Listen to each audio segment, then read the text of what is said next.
soxna si muy Tabaski Ngom placé woon nañ ko mandat de dépôt depuis janvier 2025 passé il y a 3 mois ñu ko doon toppee association de malfaiteurs, blanchiment de capitaux, détournement des deniers publics, accès frauduleux à un système informatique et entrave au bon fonctionnement de ce système. moom nag dafa nekkoon occupé woon benn fonction ci benn bànqaas bu naan commission de régulation du secteur de l'énergie CRSE nekkoon fa agente comptable particulière mais moment bi mu nekkee foofu noonu ci benn diir notamment fin 2024 dafa defoon des transactions ou bien dafa décaissé woon xaalis sax mun nañ koo tuddee noonu lu ëpp 700 millions yoo xamante ne ni à travers des chèques génnee na ko ci fonction boobu noonu mu occupé woon ci ndombal tànk boobu nga xam ne mi ngi ko occupé woon en tant qu'agent comptable mu nekk xaalis bu bari bu disparaître donc avec les vérifications yi nga xam ni effectué nañ ko on s'est rendu compte que xaalis boobu noonu amul justification c'est-à-dire dara mënu koo layal parce que bokkul ci dépenses yi këru liggéeykaay bi mu doon liggéeyee la concerné bokkul ci charge yoo xamante ni war na ko société ou bien kër gi nga xamante ni fa la doon liggéeyee muy CRSE. après bi ñu defee les investigations moom déglu nañ ko jàpp ko d'abord parce que moom mooy la responsable ñu laaj ko xaalis bi fu mu jugee mu ne dafa agir ci autorité wu ñi nga xam ni peut-être ñoo nekkoon kilifaam cité ay tur bu tudd ci ki nga xam ne moo ngi wuyoo ci turu Moustapha Diop nekkoon fi ministre du développement industriel de la petite et moyenne entreprise du temps de Macky Sall ne jox na ko li nga xamante ni mooy ci xaalis boobu noonu mais moom jàpp nañ ko parce que moom la ñu jàppagum parce que ay turam boo xoolee les chèques turam moo ci nekk moom moo émettre li nga xamante ni mooy chèques yi depuis bi ñu ko placé mandat de dépôt nag dossier bi mi ngi en instruction ñu ngi topp di xool mbir yi ni mu demee ba démb lundi lañ ko déglu diggante 11h jàpp 15h ngir xool responsabilité am ci yëf yi waaye tamit jël version des faits naka la mën a defee noonu waaye aussi loolu lépp fan la ko teg ak nit ñi nga xam ne tudd na leen parce que avant même ñu koy placé mandat de dépôt déggoon nañ fi des audios moom mu def des sorties dégg nañ fi mbiru mbëggeel dégg nañ fi mbiru liggéey yooyu yëpp jib na ci waaye enquêteurs yi ñoom ci fond bi la ñuy dugg biñ ko dégloo bi mu jàkkaaroog les magistrats instructeurs bu pôle judiciaire financier indi na li nga xamante ni nii mooy des preuves yi nga xam ne moom jàpp na ni yor na ko on parle de somme bi mu jox ki nga xam ne mooy Moustapha Diop mais moom nee na li mu jox Moustapha Diop sax ëpp na 700 millions d'après li nga xam ne wax na ko ñu ne ko lan mooy justifier que ne xaalis bi Moustapha Diop nga ko jox mu remettre benn décharge boo xam ne mi ngi toll ci 200 millions boo xam ne ñi ngi ko signé le 29 novembre 2024 décharge boo xam ni ñi ngi ci gis d'après moom li mu wax mbind mi Moustapha Diop di wax ni moo ngi d'accord ni mi ngi nangu ni kii di Tabaski Ngom jox na ko 200 millions muy li nga xam ni moom Tabaski Ngom présenté na décharge boobu noonu nga xam ni nee nañ Moustapha Diop moo ko signé ak moom Tabaski Ngom mu présenté ko mais nee na li mu ko jox ëpp na 700 millions te xaalis bi sax boo ko xoolee nee nañ 730 et quelques millions donc léegi li ci des sax moo ko mën a justifier mu ne amul justification yi seulement que confiance bi mu amoon ci ñoom la en tant que ay autorité wala ñi fi occupé woon ndombal tànk ba taxoon ci confiance boobu noonu tax na mënu koo justifier mbiru kàddu la woon diggante nit ak nit wala entre gor ak gor mais nag lim ci yor ci preuve mooy benn audio transmettre na li nga xam ne mooy enquêteurs yi audio boo xam ni mi ngi dox diggante ak Moustapha Diop ci témoignage yu teewaayu ki nga xamante ni nii mi ngi wuyoo ci turu pardon Jim Momad Ba nekkoon directeur général APROSI agence d'aménagement et de promotion des sites industriels audio bi dañ ciy déglu tuuti rek par rapport ak audio boobu noonu bi yëf yi concerné et puis on revient.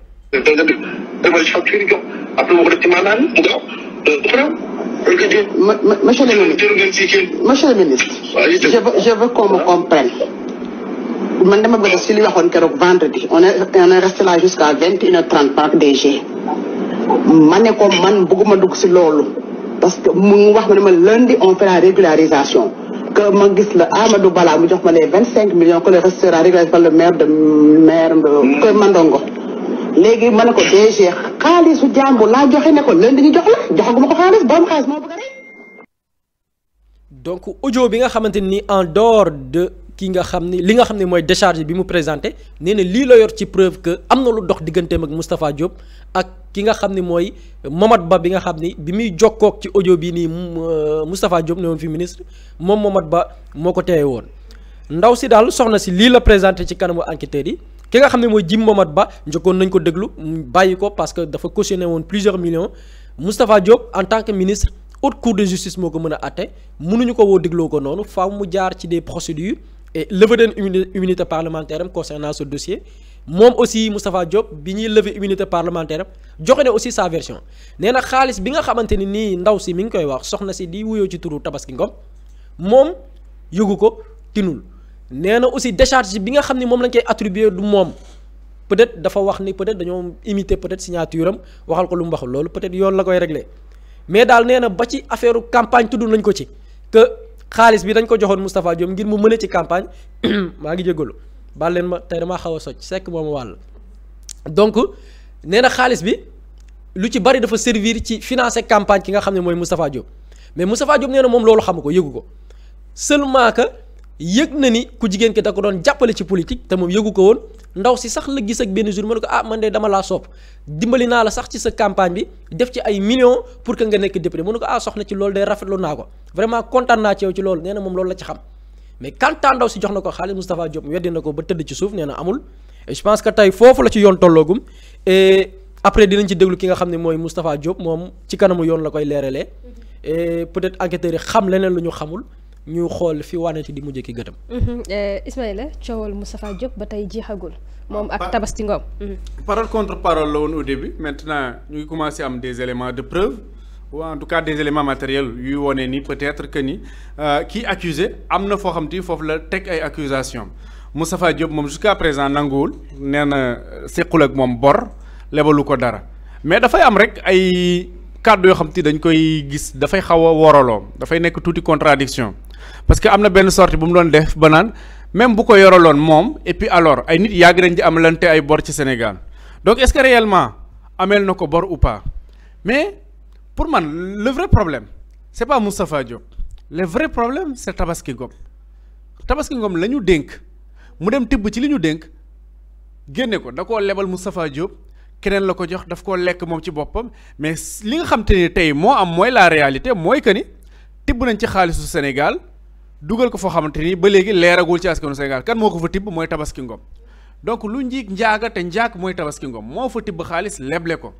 donc xëy na faaw ñu déglu Moustapha Diop parce que peut-être bu fekkente ni mbir yi am na te xam na ni xaalis bi foofu la jógee donc c'est pas normal warul accepter xaalis boobu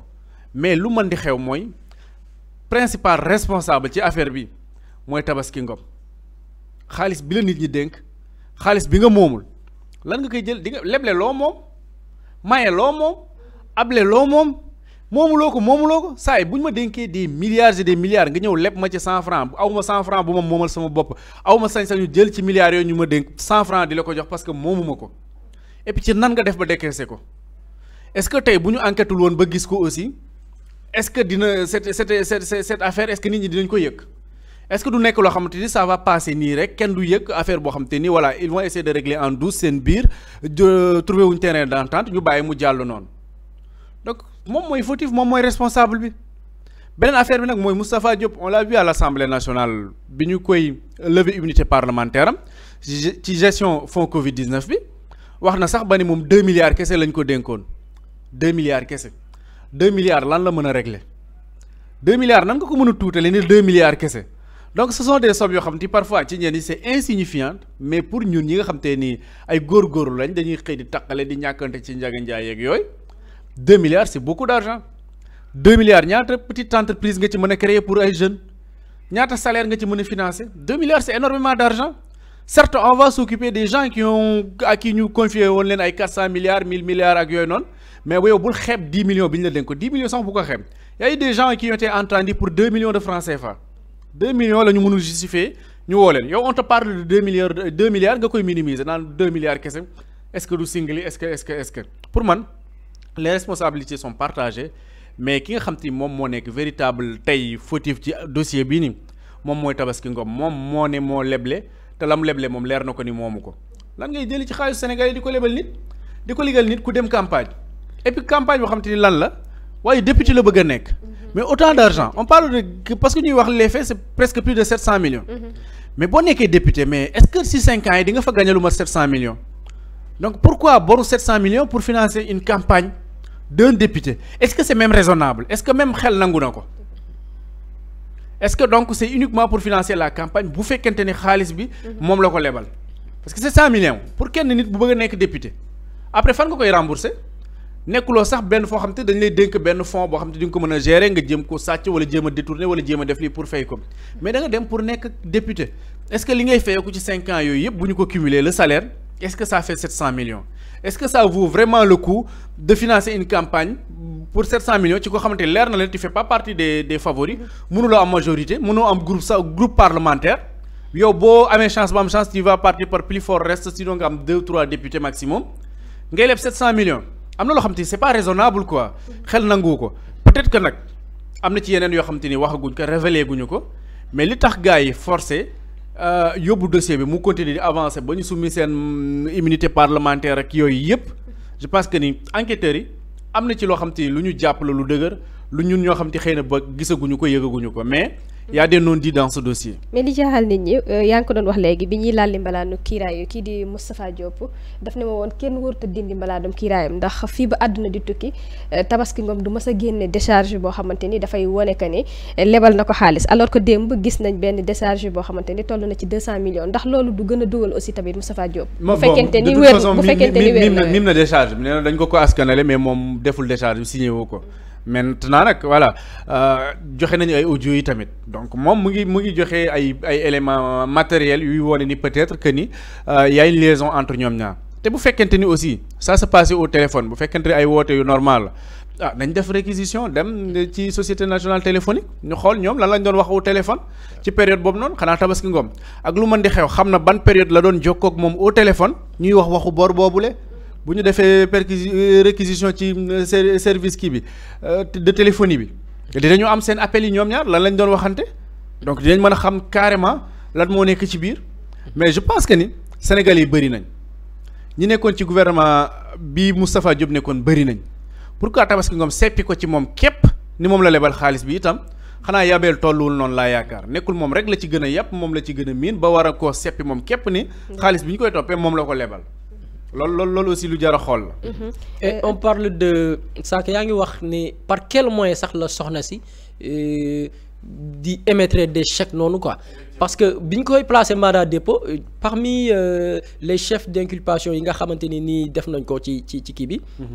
on parle d'accès frauduleux en système informatique et entrave au bon fonctionnement de ce système c'est-à-dire que am na système par exemple mbir bu ñu jëlee exemple xaalis bi ñuy wax. bu ñu mettre en place pour préserver xaalis boo xam ne benn këru liggéeykaay ko moom nga jaar ci ay pexe ba accéder ci système boobu noonu ci lu jaarul yoon ba pare def say yeneen i pexe ba système boobu noonu nit ñi waroon jaar ngir mën a tracer xaalis nga dissimuler ko wala def say pexe ba faagaagal système boobu noonu on parle dans les chefs d'inculpation aussi on parle de ça c'est-à-dire que njort nañ ni peut-être am na yeneen yu ci xew am na tamit xëy na nit def na li muy def utiliser des méthodes pour jéem a dissimuler nëbb li nga xamante ni def na ko yooyu yëpp mën nañ ko fi soulever parmi les moyens par quel moyen ou bien par quelle méthode la xëy na soxna si jaar ba def li mu def et c'est que parle aussi pour le cas de Moustapha Diop le fait de vouloir minimiser certaines sommes c'est que yaakaar naa jël nga sànq benn exemple bu am solo t'as cité benn transaction bu nit def 5000 euros 5000 euros yaakaar naa boo ko doon convertir en francs CFA matul 4 millions je pense que yeggul 4 millions c'est-à-dire lu matul 4 millions dans des pays dans certains pays pour jugee ko ci jëlee ko ci banque yóbbu ko parce que mais mën nañ ko considérer comme benn fait bu grave là on parle de milliards 1 milliard c'est 1000 milliards là on parle mënoo def transaction parce que c'est 5000 euros moins de 4 millions mais là on parle de 1000 milliards ou bien astaghfirullah 1000 millions 1000 millions nga tollanti ko waat muy tegaat ci beneen 1000 millions muy 2 milliards loolu mënuñu ko minimiser parce que sàcc yu ndaw yooyu noonu sàcc yu ndawaan yooyu noonu mais mooy indi des milliers de milliards tey scandale de milliers de milliards yi ngay dégg parce que sàcc nañ fii 10 milliards sàcc nañ fii 1 milliard ba ci les millions yi ñuy xeeb parfois nga dégg sax ku ñu jàpp ñu ne non jaru ko dafa ndaw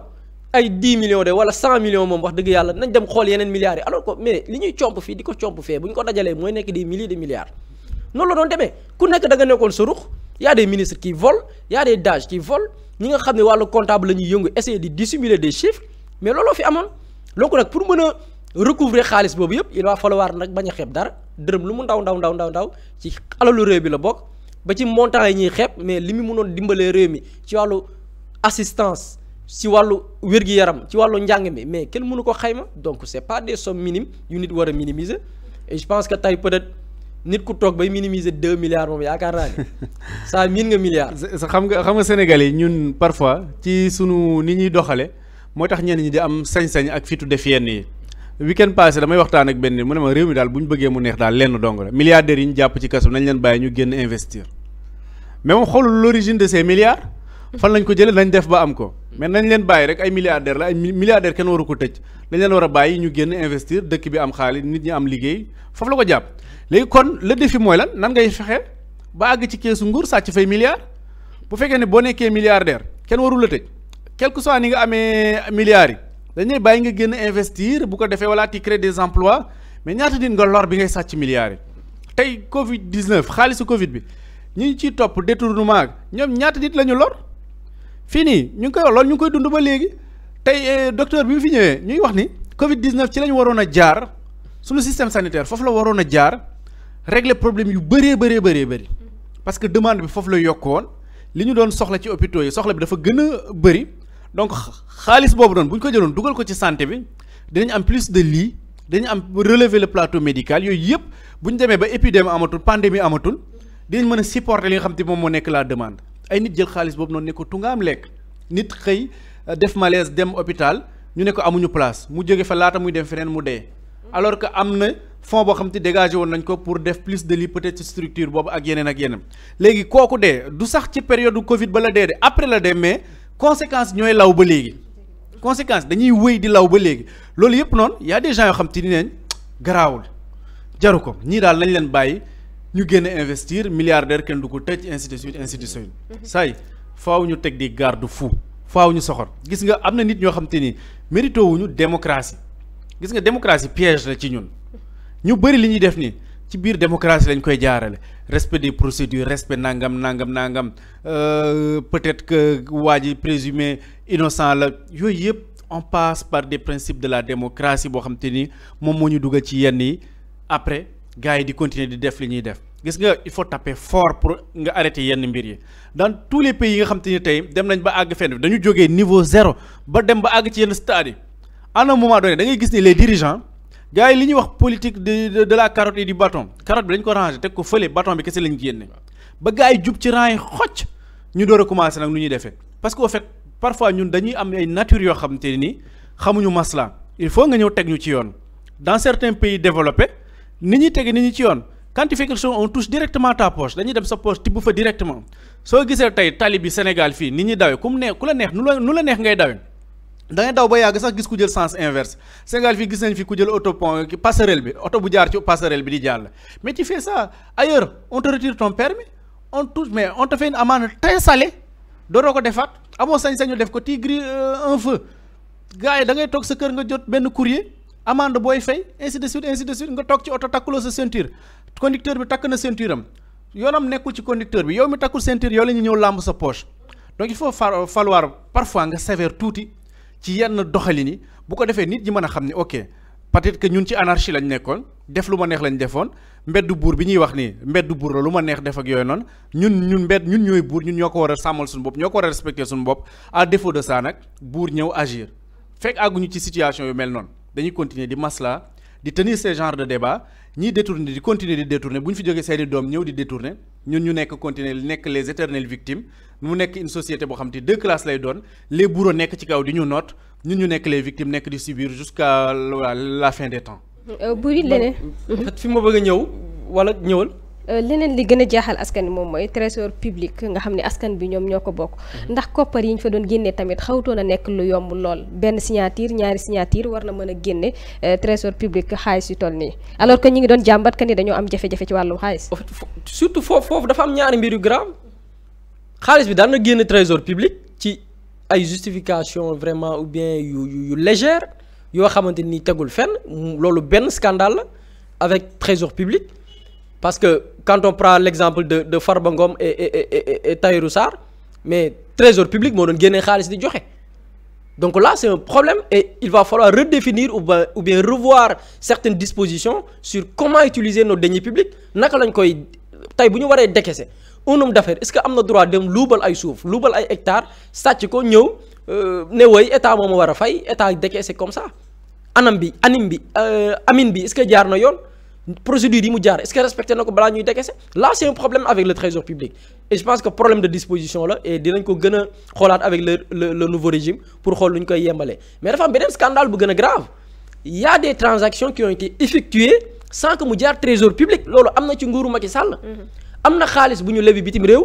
jëfandikoo ko ci yeneen anam yoo xam ne jaarul fi nga xam ne mooy assemblée nationale pour que ñu voter une loi de finances rectificative jaarul ci les procédures dañu tëb trésor public tëb toutes les institutions yi nga xam ne fa la xaalis bi war a jaar jëfandikoo ko nu mu leen neex loolu aussi c'est problématique donc loolu lépp la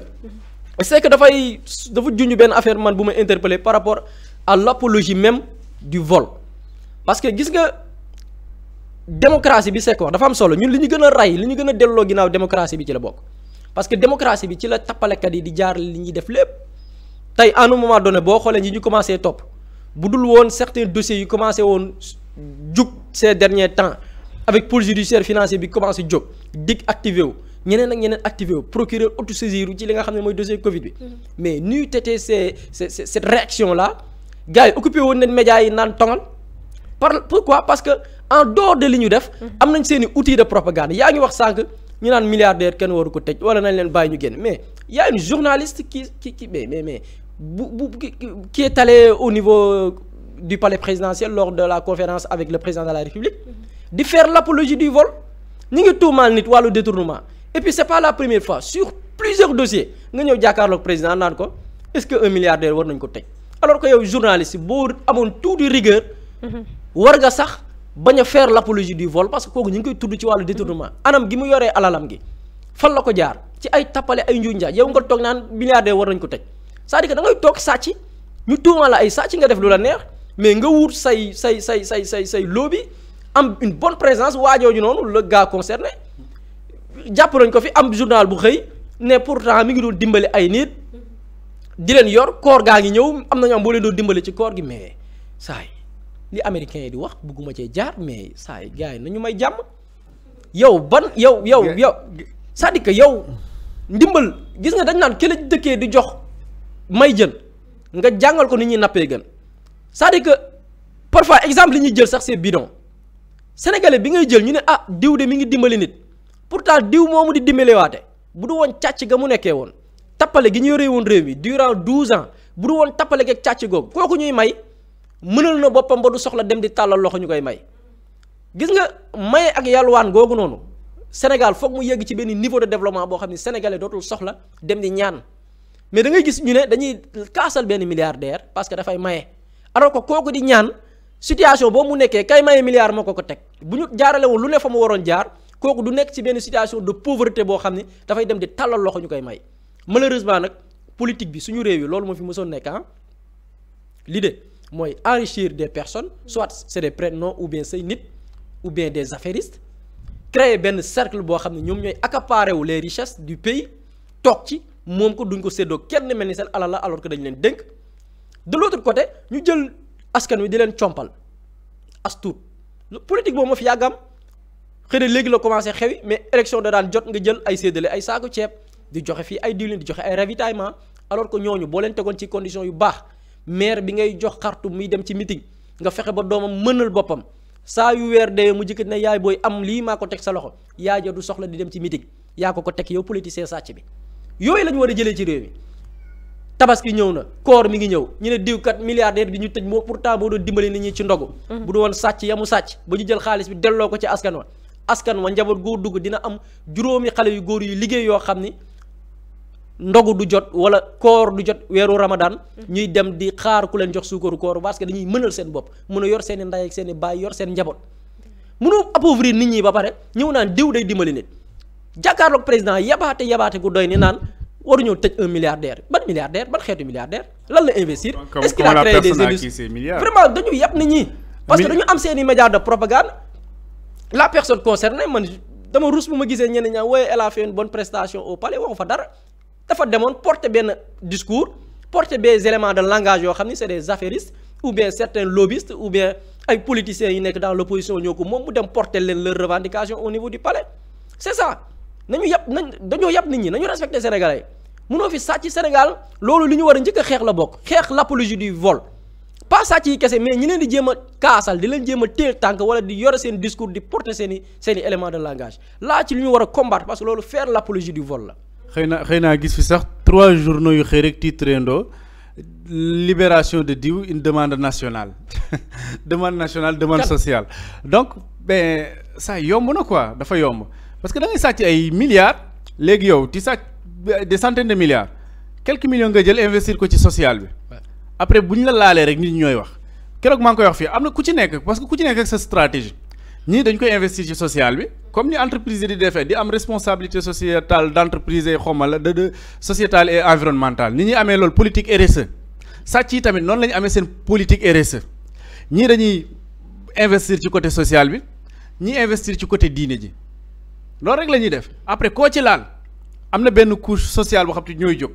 défendre ko kii gaynde la kii mooy dimbali nit ñi kii mooy def lii kii mooy def lii alors que ñoom xam nañ ci li ñu nekk xam nañ ni kii souvent Sénégal xam la moo nekk suñu problème mu milliardaire consultant la milliardaires yu bëri fii ni consultant la ñu consultant en quoi mënuñ la ko wax mais consultant laa daal am na sax léegi gars yi commencé nañ nekk ay courtier dañ naan la courtier la facilitateur la kii ak yu demee noonu tu deviens milliardaire mais 5 ans derrière ne woon consultant ne woon courtier nekkoo woon dara mais à l'espace de 2-3 ans ci nga nekk multimilliardaire commencé def nekk un champion du social nekk un champion ci certaines branches diine ji ku la laal branche yooyu jóg dañ ko bëgg a toroxal kii li muy def ci dëkk sàngam kii li muy def bërëb sàngam kii li muy dimbalee gox sàngam mooy dog bu mu gàcce yi mooy jëndal ñi xaru tabaski mooy xarafal seeni doom lu ne da nga ko fiy dégg mais alors ñun bu ñu bëggee développer bëgg àgg fi ñu bëgg vision yi ñu am tey fi ñu bëgg suñu réew àgg foofu noonu il faut que li ñëpp bokk ñu bàyyi ko di ko utiliser ci noo xamante ni ñëpp dinañ ko mën a sentir mais pas ay nit dem di ko tibb directement di def ci seeni poche loolu fekk jeexu fi rek ci ay vision la ñuy nekk ci ay rêve la ñuy nekk mais dañuy stagné ci même situation au pire sax dañuy gën a dellu gannaaw. exemple bi ngay faral di joxe bu dee milliardaire waruñu ko tëj kon ki sàcc ginaar wala lu ko gën a ndaw xanaa